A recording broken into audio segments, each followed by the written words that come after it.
再来看台中丰原的中正路有一个智慧型的公车牌啊，去互人破坏去。警方查到一个56岁的查甫人，可能就是因为不满这公车牌啊，定定歹去，毋才会去甲破坏。也有民众讲，这公车的资讯有当时是会毋对的，加上这个车帮让伤长，确实有影无方便。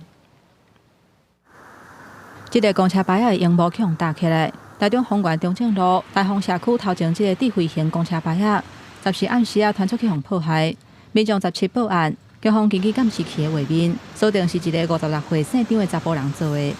这位张姓犯嫌拿着玻璃酒瓶砸损智慧公车系统的荧幕，并未伤及他人。那个是大众的服务的东西，怎么可以随意破坏？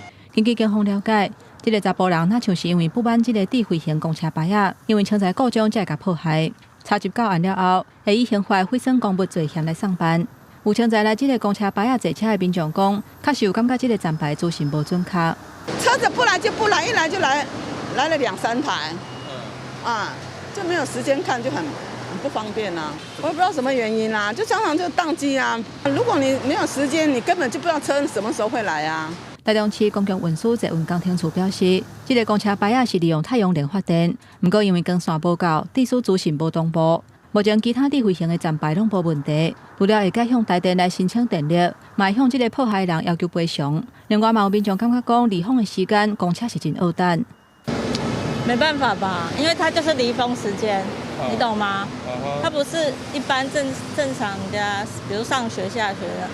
以市区32号的公车做例，上班时间差不多是1点钟一班，因为离峰的时间上久要到3点钟一班，而且尾班车伫下晡4点20都已经发车，后面就是感觉真无利便。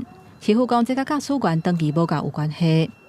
司机驾驶一直招不足，人员流动率高，所以我们一直在鼓励客运业者啊，也看可不可以用增薪、提高薪水的方式啊，把留住司机。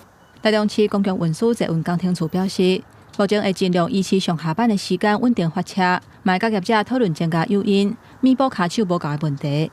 记者综合报道。